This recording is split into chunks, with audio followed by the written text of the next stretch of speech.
Dr. Amanda Clark rubbed her tired eyes and looked at the computer screen again. The numbers were still there, glowing green in the dark room. She had been working at the radio telescope station for 12 years, listening to space for any signs of alien life. Most nights were boring, filled with nothing but empty static and random noise from distant stars. But tonight was different. The signal had started 3 hours ago at exactly 2:47 in the morning. At first, Amanda thought it was just interference from a passing satellite or maybe a problem with the equipment. She had seen false alarms before. But this signal was not random. It had a pattern, a rhythm that made her heart beat faster. She picked up her coffee mug and took a sip of the cold liquid. Her hands were shaking slightly as she typed commands into the computer. The signal was coming from a star system 47. Light years away, that was impossible. Radio waves took 47 years to travel that distance, but the timestamp embedded in the signal showed it was sent only 18 months ago. Amanda leaned back in her chair and stared at the ceiling. She had always dreamed of being the first person to discover alien life, but now that it might be happening, she felt scared. The signal was not just a simple hello message. It contained complex mathematical formulas, star charts, and something that looked like technical blueprints. She opened a new window on her computer and began decoding the mathematical sequences. The aliens, if they were aliens, had started with prime numbers, 2, 3, 5, 7, 11. Every scientist on Earth would recognize this pattern. It was the universal language of mathematics, the same way humans had planned to communicate with extraterrestrial intelligence, but then the signal became more complex. Amanda found herself looking at what appeared to be detailed maps of Earth. The images showed major cities, military bases, and even the location of the radio telescope station where she was sitting. Her blood ran cold as she realized what this meant. Someone or something had been watching Earth for a long time. The phone on her desk rang, making her jump. She looked at the caller ID and saw it was her supervisor, Dr. Richard Hall. He never called this late unless something was wrong. "Amanda, are you seeing this?" Dr. Hall's voice was tense, almost panicked. "You mean the signal?" "Yes, I've been analyzing it for the past 3 hours. This is not just any signal. I've been on the phone with the Pentagon and NASA. They want everything we have on this immediately. Don't talk to anyone else about this. Do you understand?" Amanda nodded, even though he could not see her. "I understand." "But Richard, this signal contains information about Earth. They know about us. They know where we are." There was silence on the other end of the line for a long moment. "I know. That's why the military is involved now. Keep working on the translation. I'll be there in an hour." The line went dead. Amanda sat in the darkness, surrounded by the gentle hum of computers and the distant sound of the radio telescopes. Machinery. She turned her attention back to the signal, her scientific curiosity overcoming her fear. The next section of the transmission contained what looked like a countdown timer. The numbers were decreasing steadily, and based on her calculations, it would reach 0 in approximately 14 months. Amanda felt a chill run down her spine. Whatever was coming, Earth did not have much time to prepare. She continued decoding the signal, her fingers flying across the keyboard. The aliens had included what appeared to be star charts showing ship movements. Hundreds of objects were moving through space in perfect formation, all heading toward Earth's solar system. The implications were terrifying. At 4:30 in the morning, Dr. Hall arrived with 2 men in dark suits. They did not introduce themselves, but Amanda knew they were government agents. One of them, a tall man with gray hair, looked at her computer screen and frowned. "How much of this have you decoded?" he asked. "About 60%. The mathematical portions are straightforward, but the technical specifications are beyond my expertise. We need linguists, computer scientists, and military analysts." The gray-haired man nodded. "They're already being assembled. Everything you've discovered tonight is now classified at the highest levels. You will be relocated to a secure facility where you can continue your work." Amanda looked around her small office at the personal items she had collected over the years: family photos, coffee-stained notebooks, and a small plant that somehow survived despite her neglect. What about my life here, my apartment, my friends? You'll be compensated for any inconvenience. This is a matter of national security now, global security. The man's expression softened slightly. Dr. Clark, you may have just saved humanity by detecting this signal early, but now we need to figure out what to do about it. Within 6 hours, Amanda found herself in a windowless room deep underground, surrounded by the world's leading experts in various fields. The facility was called Pine Ridge, and it existed in no official government documents. The people working there had been preparing for this moment for decades. General Carl Rodriguez, a stern-faced man in his 50s, briefed the assembled team. Ladies and gentlemen, we are facing the possibility of first contact with an extraterrestrial intelligence. Unfortunately, this contact does not appear to be friendly. Dr. Clark's discovery has given us a head start, but we need to know exactly what we're dealing with. Amanda watched as her decoded signal was displayed on a large screen. The countdown timer now showed 13 months, 23 days, and 17 hours. The star charts revealed a massive fleet of ships, each one larger than anything humanity had ever built. Dr. Kevin Shaw, a physicist from MIT, raised his hand. Based on the trajectory and timing, these ships are using some form of faster-than-light travel. Their technology is clearly far in advance of ours. What about their intentions? Asked Dr. Lisa Parker, a linguistics expert from Harvard. Amanda cleared her throat. The signal contains what I believe to be an ultimatum. The mathematical sequences, when translated, appear to be demands for surrender. They want our natural resources, our planet, and they expect no resistance. The room fell silent. Amanda could hear the ventilation system humming overhead and the distant sound of footsteps in the corridor outside. Everyone was processing the same terrible realization. Earth was about to be invaded by beings with superior technology, and humanity's only warning was a signal that arrived 18 months before the attack. General Rodriguez stood up and walked to the front of the room. There's something else you need to know. Something that has been kept secret for 30 years. We are not as defenseless as these aliens believe. He pressed a button on his remote control, and the screen changed to show what looked like a massive spaceship under construction. It was sleek, powerful, and clearly designed for war. Project Titan has been operational since 1995. We have been building a fleet of ships using technology recovered from previous alien encounters. The public was never told about the crashes, the recovered materials, or the reverse engineering programs. We've been preparing for this day. Amanda stared at the image on the screen. How many ships do we have? 12 fully operational vessels with more under construction. Each ship is capable of interstellar travel and carries weapons that can destroy entire cities. The aliens expect to find a defenseless planet populated by primitive beings. They're going to get a very unpleasant surprise. The countdown timer continued its relentless march toward zero. Humanity had been given a warning, but it was also a challenge. The most dangerous fleet in the galaxy was not the one approaching Earth. It was the one that had been secretly built in Earth's underground facilities, waiting for the moment when humanity would need to prove that they were not easy prey. Amanda looked around the room at the faces of the people who would determine humanity's fate.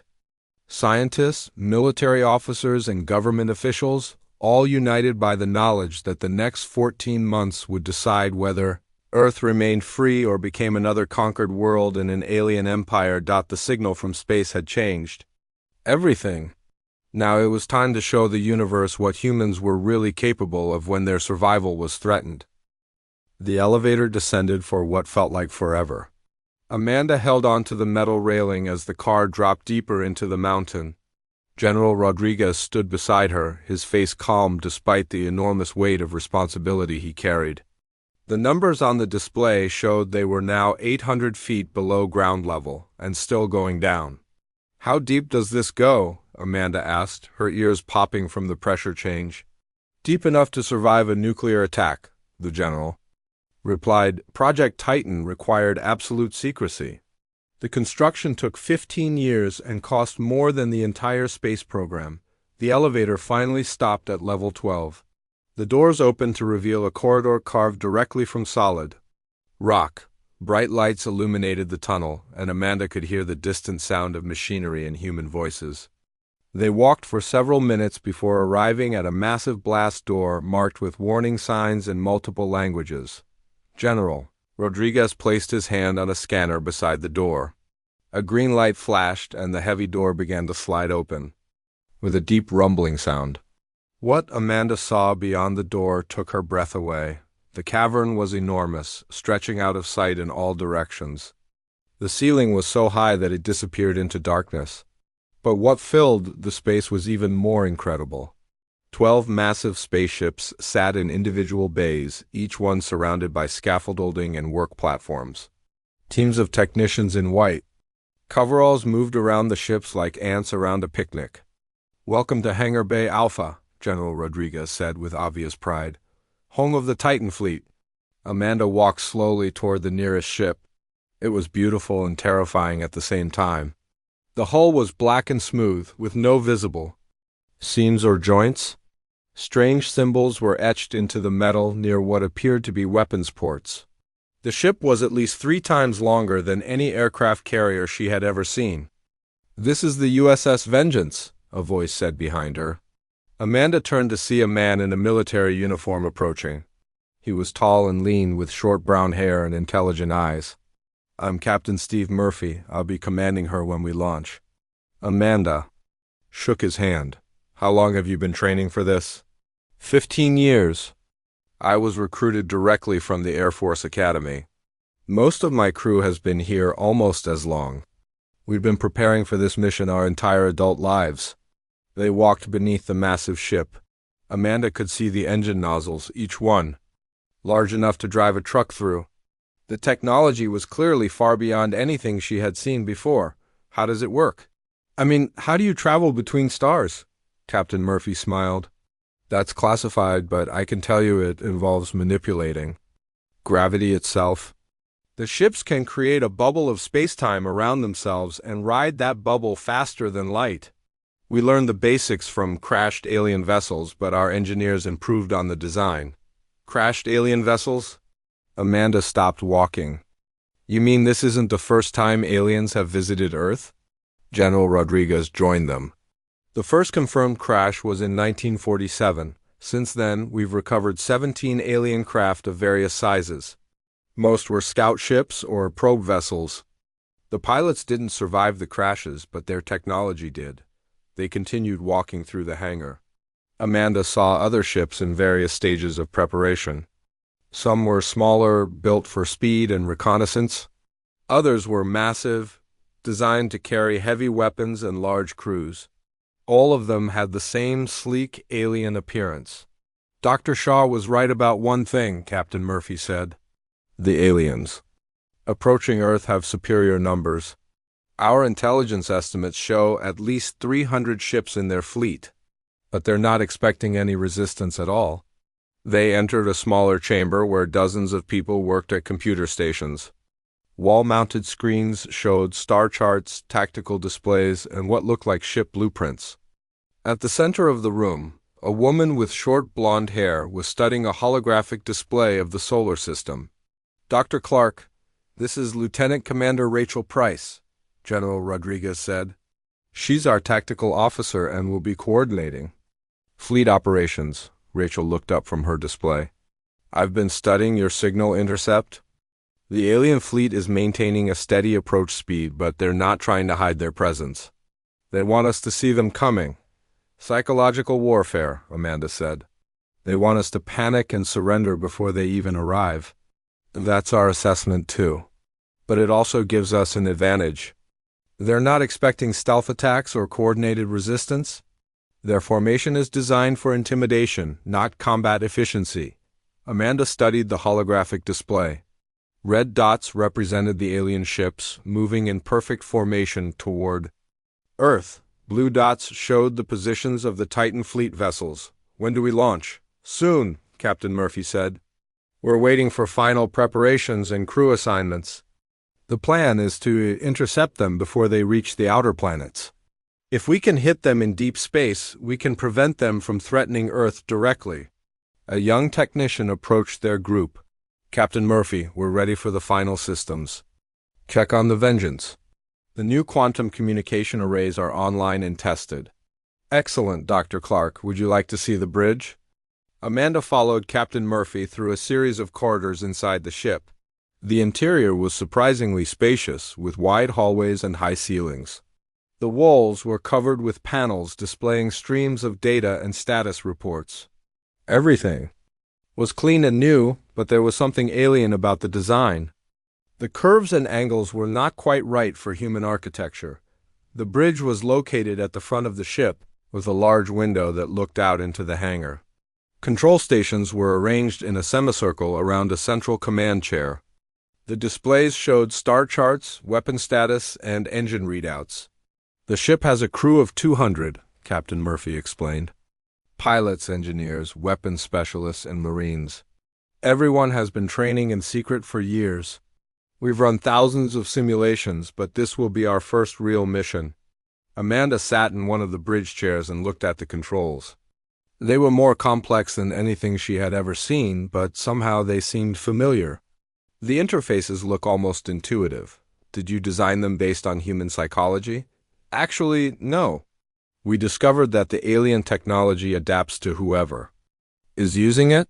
The controls automatically adjust to match the user's thought patterns and physical capabilities. It's like the ships want to be flown. A loud alarm sounded throughout the hangar. Red lights began flashing, and Amanda could hear announcements over the intercom system. All personnel report to stations. Final launch preparations are beginning. General Rodriguez's voice came over the ship's communication system. Captain Murphy, we've received new intelligence. The alien fleet has accelerated their approach. They'll reach the outer solar system in 6 weeks instead of the projected 10 weeks. Captain Murphy moved to his command chair and began typing. Commands. Understood, General. How long until we can launch? 72 hours. All ships will be ready by then. Amanda felt a mixture of excitement and terror. In 3 days, humanity would launch its secret fleet against an alien invasion force. The fate of Earth would be decided in the cold darkness of space, far from home. Over the next 3 days, Amanda watched the final preparations. Supplies were loaded onto the ships. Crew members said goodbye to families they might never see again. Weapons were tested and calibrated. The massive hangar doors, hidden beneath artificial mountains, were opened for the first time in decades. On the morning of the launch, Amanda stood on an observation deck overlooking the hangar. The 12 ships of the Titan fleet were powered up and ready. Their engines glowed with an eerie blue light, and the air hummed with energy. Captain Murphy's voice came over the intercom. All ships, this is Vengeance. Final systems check complete. All vessels report ready for launch. One by one, the ships lifted off their platforms and moved toward the exit tunnel. The USS Vengeance was the last to leave, its massive bulk moving with surprising grace. Amanda watched as humanity's most secret and powerful weapons disappeared into the tunnel that led to the surface, somewhere in the depths of space. An alien fleet was approaching Earth with the confidence of predators who had never faced real resistance. They were about to learn that humans were not helpless prey. The most dangerous fleet in the galaxy was no longer alien. It was human, and it was coming for them. Captain Steve Murphy sat in his command chair aboard the USS Vengeance, watching the stars through the main view screen. 3 weeks had passed since the Titan fleet left Earth, and they were now traveling through empty space between the solar systems. The journey to intercept the alien fleet would take another 2 weeks at their current speed. The bridge was quiet except for the gentle hum of the ship's systems. His crew worked at their stations with practiced efficiency, monitoring sensors and maintaining the complex machinery that kept them alive in the void. Murphy had trained with these people for years, but this was their first real mission beyond Earth's orbit. Captain, we're receiving a transmission from the Titan command ship, reported Lieutenant Alex Carter from the communications station. Admiral Morrison wants to speak with all ship commanders. Murphy nodded. Put it on the main screen. The image of Admiral Jack Morrison appeared on the view screen. The older man looked tired but determined. Behind him, Murphy could see the bridge of the USS Defiance, the fleet's command vessel. Gentlemen, we've received updated intelligence about the alien fleet. Dr. Shaw has been analyzing their approach pattern, and we have some disturbing news. The screen changed to show a tactical display of the alien formation. Hundreds of red dots moved in perfect lines toward Earth's solar system. The enemy fleet is much larger than we initially estimated. Our latest count shows over 400 ships, including what appear to be massive battle cruisers and troop transports. Murphy felt his stomach tighten. The Titan fleet had 12 ships. Even with their advanced technology, the odds were terrible. What about their capabilities? He asked. Unknown. We've never seen ships of this size before. Some of them are larger than our biggest vessels. We have to assume they're heavily armed and well defended. Commander Rachel Price appeared on the screen from her position aboard the USS Thunder. Admiral, what's our strategy? A direct assault would be suicide. We're going to use hit-and-run tactics, Morrison replied. The fleet will split into 3 groups. Each group will attack different sections of the alien formation, causing as much damage as possible before retreating. Our goal is to disrupt their coordination and force them to split their forces. Murphy studied the tactical display. The plan was dangerous but smart. The human ships were faster and more maneuverable than the massive alien vessels. If they could strike quickly and escape before the enemy could respond, they might be able to whittle down the invasion force. When do we engage? Asked Captain Tony Garcia from the USS Hammer. In 6 days we'll reach the intercept point. All ships will maintain radio silence until then. We can't risk the aliens detecting our communications. The transmission ended, leaving Murphy alone with his thoughts. 6 days to prepare for the most important battle in human history. He stood up and walked to the navigation station, where Lieutenant Sarah Kim was plotting their course. How are the engines holding up? He asked. Running smoothly, Captain. The gravity drive is more stable than anything we used in training. It's almost like the ship knows where we want to go. Murphy nodded. The alien technology they had reverse-engineered was remarkable. The ships seemed to anticipate their crew's needs and adjust accordingly. It was both helpful and slightly unsettling. He made his way to the weapons deck, where Chief Petty Officer Bill Henderson was running final checks on the particle beam cannons. The weapons were mounted in rotating turrets along the ship's hull, each one capable of destroying a city block with a single shot. How are we looking, Chief? Murphy asked. Henderson looked up from his diagnostic screen. All systems green, Captain. The new focusing arrays are working perfectly. These guns can punch through any armor we've ever tested. Let's hope that includes alien armor. Murphy continued his inspection tour, visiting the engineering deck where the ship's exotic matter reactors hummed with barely contained energy. The technology was beyond the understanding of most humans, but the engineers had learned to operate it through years of careful study and practice. In the Marine quarters, Sergeant Major Lisa Torres was briefing her troops on boarding procedures. The Marines wore advanced armor that enhanced their strength and speed, and carried weapons that fired concentrated energy bolts. They were prepared for close combat if the situation required it. Remember, we don't know what these aliens look like or how they fight, Torres told her squad. Stay flexible and watch each other's backs. Our job is to secure any alien technology we can find and gather intelligence about their capabilities. Murphy returned to the bridge as the ship's artificial day cycle was ending. The lights dimmed slightly, and the off-duty crew began heading to their quarters, but Murphy couldn't sleep. He stood at the main view screen, looking out at the stars and thinking about Earth. Captain, Lieutenant Carter called from his station. We're receiving a priority transmission from Admiral Morrison, Murphy frowned. They were supposed to maintain radio silence. Put it through. Morrison's face appeared on the screen, but the transmission was filled with static. All ships, we have a problem. Long-range sensors are detecting massive energy signatures ahead of us. The alien fleet is much closer than we calculated. The tactical display updated, showing the enemy formation now only 2 days away from the intercept point. They must have accelerated again, Morrison continued. We're going to have to engage them sooner than planned. Murphy felt his heart rate increase.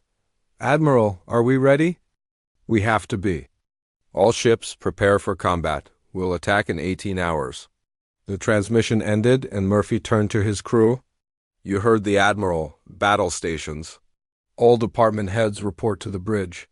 The ship's alert system activated, bathing the corridors in red light.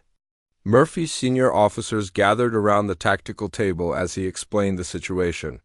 The alien fleet was moving faster than expected, and they would have to fight sooner than planned. Lieutenant Kim, plot an intercept course, Murphy ordered. Chief Henderson, I want all weapons powered up and ready. Commander Price, coordinate with the other ships in our attack group. Over the next 18 hours, the crew of the USS Vengeance prepared for battle. Weapons were loaded, systems were tested, and emergency procedures were reviewed. Murphy walked through the ship, talking to his crew and making sure everyone understood their role. The alien fleet first appeared on sensors as a wall of energy, signatures moving through space. The enemy ships were massive, some of them several miles long. They moved in perfect formation, their hulls glowing with strange lights. Captain, we're detecting over 500 ships, reported Lieutenant Junior Grade Mark Collins from the sensor station. Some of them are bigger than anything in our database. Murphy studied the tactical display. The aliens had arranged their fleet in a defensive formation, with the largest ships at the center and smaller vessels forming a protective screen around them. It was an impressive sight, but it also revealed something important. They're not expecting an attack, Murphy said. Look at their formation. It's designed for intimidation, not combat. He opened a channel to the other ships in his attack group. All ships, this is Vengeance. Target the enemy command vessels in the center of their formation. We'll punch through their screen and hit them where it hurts most. The USS Thunder and USS Lightning acknowledged the order. The three human ships accelerated toward the alien fleet, their weapons charging for the first shots of humanity's war for survival. Murphy gripped his command chair as the distance closed. In a few minutes, they would learn whether humanity's secret fleet could stand against an alien invasion force. The fate of Earth hung in the balance, and there was no turning back. All weapons ready, Captain, Henderson reported. Target the lead alien vessel, Murphy ordered. Fire when ready. The battle for humanity's future was about to begin. The first shot from the USS Vengeance lit up the darkness of space like a blue star. The particle beam crossed the 50,000 kilometers between the human ship and the alien flagship in less than a second. Captain Steve Murphy watched as the energy weapons struck the massive alien vessel's shields, causing them to flicker and spark with brilliant light. Direct hit on the target, Chief Henderson reported from the weapons station. Their shields are down by 30%. Murphy had expected the aliens to respond immediately, but for several long seconds, nothing happened. The massive enemy fleet continued on its course as if nothing had occurred. Then, suddenly, the entire formation began to change direction. Captain, the alien ships are turning toward us, Lieutenant Collins announced from sensors. They're launching fighters. Murphy watched as hundreds of small craft poured from the alien vessels like angry wasps from a disturbed nest. The fighters were unlike anything in the human database, moving with impossible speed and agility. They seemed to bend and twist through space in ways that defied the laws of physics. All ships, evasive maneuvers, Murphy ordered over the fleet communication channel. Engage the fighters with point defense systems. The USS Thunder and USS Lightning began firing rapid bursts from their smaller weapons. The space around the human ships filled with streams of energy as they tried to hit the fast-moving alien fighters. Some of the enemy craft exploded in brilliant flashes, but many more got through the defensive fire. The first alien fighter to reach the USS Vengeance moved like liquid mercury, sliding past the ship's weapons and striking the hull with strange purple beams. The impact sent shockwaves through the entire vessel, and Murphy felt the deck vibrate beneath his feet. Damage report, he called out. Hull breach on deck 7, reported Lieutenant Kim from the damage control station. Emergency bulkheads are sealing the area, no casualties yet. Murphy gripped his command chair as more fighters swarmed around his ship. The aliens were good, but they had one weakness. They flew in predictable patterns, as if they had never faced an enemy that fought back with real determination. "Henderson, target the fighters with the main guns," Murphy ordered. "Don't worry about the big ships right now. Focus on the small ones." The USS Vengeance's particle beam cannons swiveled to track the alien fighters. The massive weapons were designed to destroy capital ships, not small fast targets, but they were still effective. Each shot that connected completely vaporized an enemy fighter. Meanwhile, the USS Thunder had found a gap in the alien defensive screen. Captain Garcia pushed his ship through the opening and began firing at the larger alien vessels. His weapons tore through their shields and carved deep gouges in their hulls. "This is Thunder," Garcia's voice came over the communication system.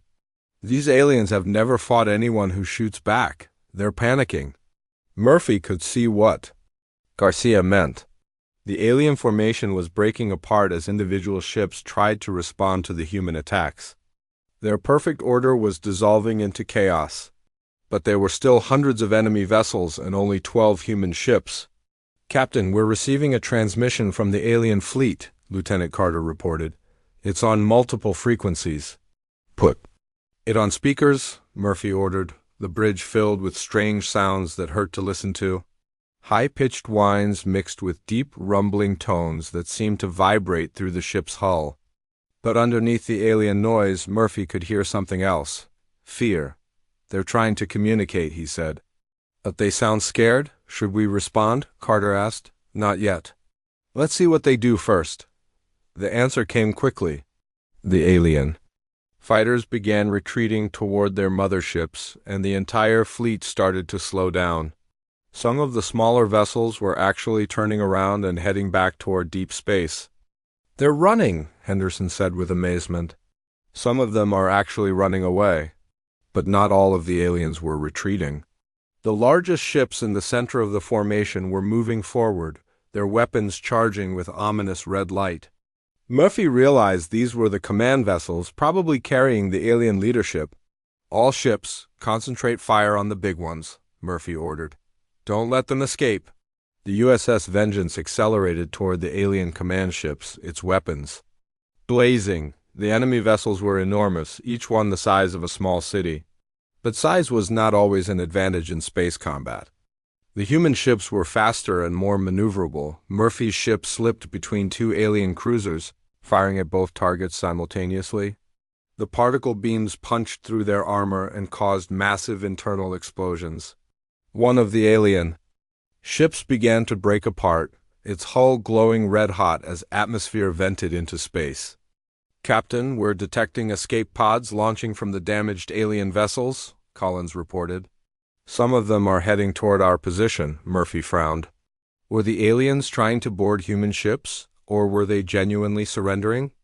"Track those pods, but don't fire unless they show hostile intent."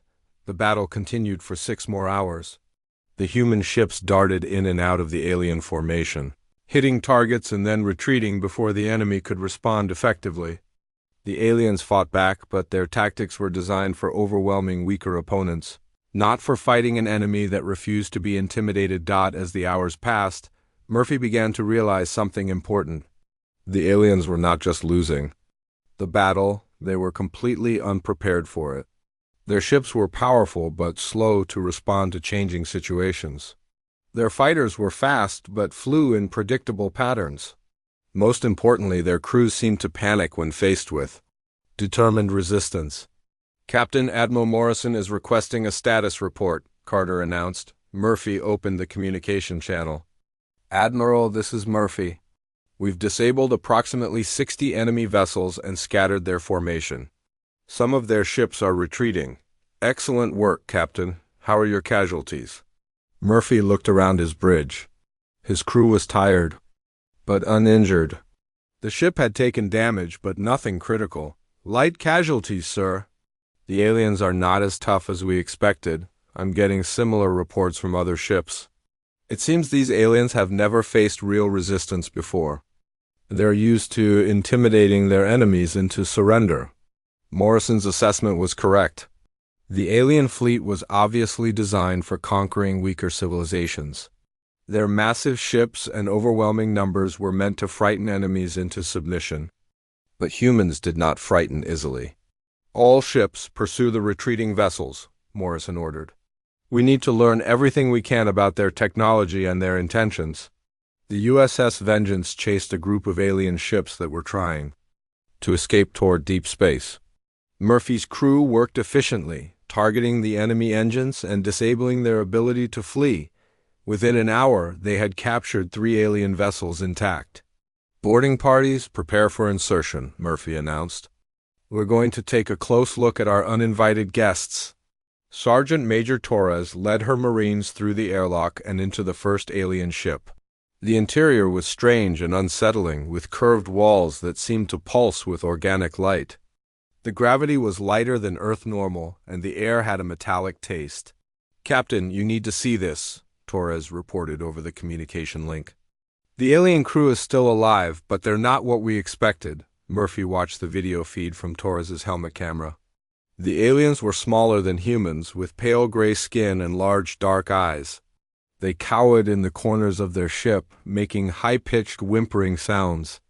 They looked more like frightened children than dangerous invaders. "They're terrified," Torres continued. "I don't think they've ever been in a real fight before," Murphy realized the truth. The signal that had reached Earth was not a threat. It was a bluff.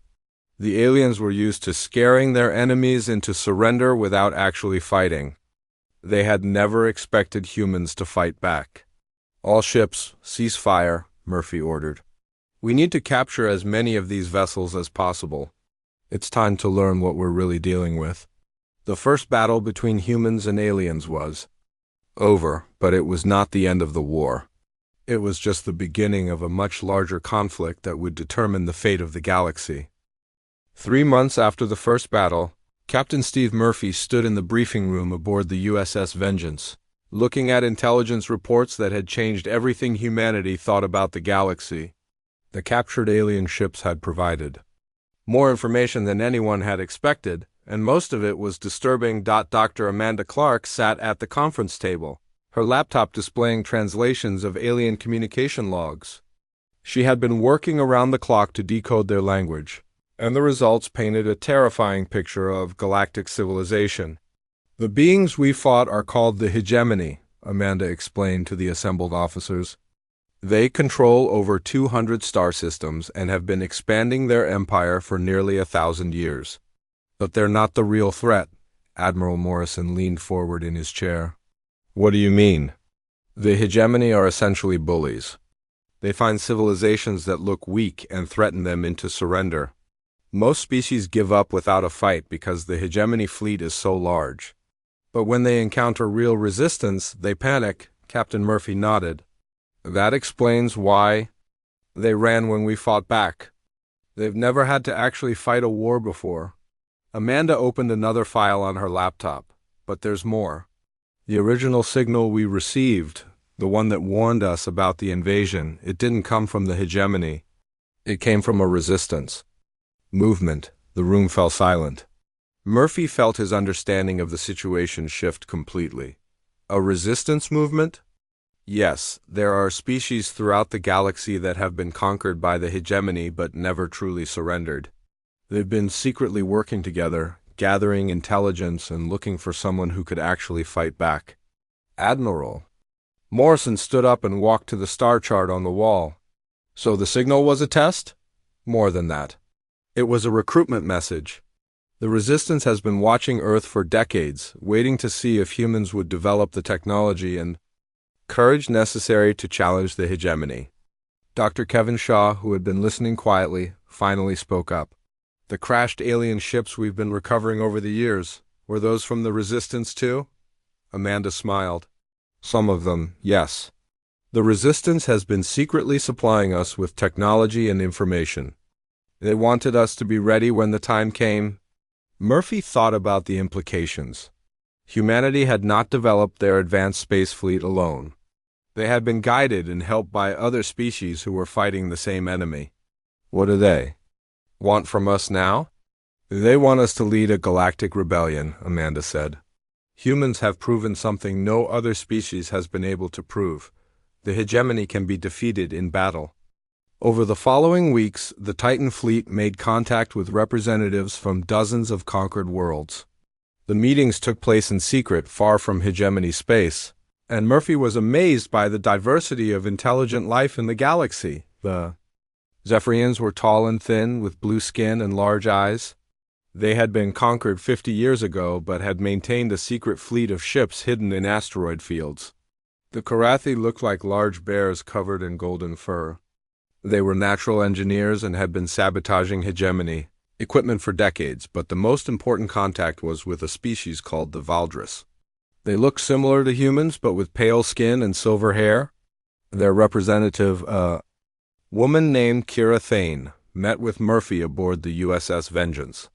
Your species has given the galaxy something it hasn't had in centuries, Kira said as they walked through the ship's corridors. Hope. Murphy showed her the weapons deck where his crew was installing new equipment provided by the Resistance. How many worlds are ready to fight? 43 star systems have confirmed they will join the rebellion when we give the signal, but we need more than ships and weapons. We need a strategy that can defeat the hegemony permanently. They entered the tactical planning room, where maps of hegemony space covered the walls. Red markers showed the locations of major fleet bases and administrative centers. The Empire was vast, spreading across thousands of light years. The hegemony's strength comes from their ability to move large fleets quickly, Kira explained. They have a network of jump gates that allow instant travel between star systems. If we can capture or destroy those gates, we can trap their fleets and defeat them one system at a time. Murphy studied the maps. Where are the most important gates? Kira pointed to a star system near the center of the map. Here, the Nexus system. It contains the master control station for the entire gate network. If we can take that system, we can shut down hegemony movement throughout the galaxy. And if we can't? Then the rebellion fails and every species that joined us will be enslaved or destroyed. The plan that emerged from weeks of secret meetings was audacious beyond anything humanity had ever attempted. The combined resistance fleet would strike simultaneously at 12 major hegemony installations, drawing their forces away from the Nexus system. Then a smaller force, led by the human Titan fleet, would assault the Nexus directly. Murphy found himself commanding not just the USS Vengeance, but an entire battle group of ships from different species. The Zephyrian vessels were fast and agile, perfect for hit-and-run attacks. The Karathi ships were heavily armored and carried massive weapons. Together with the human ships, they formed a formidable fighting force. The rebellion began at 0600 hours, Galactic Standard Time, with coordinated attacks across hegemony space. Murphy watched from his bridge as reports came in from resistance cells throughout the galaxy. Ancient grievances were finally being settled as enslaved worlds rose up against their oppressors. Captain, we're receiving reports from all fronts, Lieutenant Carter announced. The diversionary attacks are succeeding. Hegemony fleets are responding to the threats and leaving their home bases. Good, that means the Nexus system should be lightly defended. Murphy opened a channel to the entire battle group. All ships, prepare for jump to the target system. This is what we've been training for. The assault on the Nexus system was unlike anything Murphy had experienced. The hegemony had built massive space stations around the central star, each one bristling with weapons and defended by automated gun platforms. But the Resistance had done their intelligence work well. They knew exactly where to strike. The human ships led the attack, their advanced weapons carving through hegemony defenses like a knife through paper. The USS Vengeance targeted the main control station, a structure the size of a small moon that regulated the entire gate network. Boarding parties, prepare for insertion, Murphy ordered as his ship closed with the control station. We need to capture that facility intact. Sergeant Major Torres led her Marines through corridors filled with panicking hegemony personnel. The aliens had never expected their most secure facility to come under direct assault. Most of them surrendered without firing a shot. "Captain, we have control of the gate network," Torres reported. "Dr. Shaw's team is accessing the main computer now." Murphy felt a surge of triumph. They had done it. The Resistance had captured the heart of the hegemony's power. But even as he celebrated, he knew this was just the beginning. With control of the gate network, the Resistance could move their fleets instantly between star systems while denying the same ability to their enemies.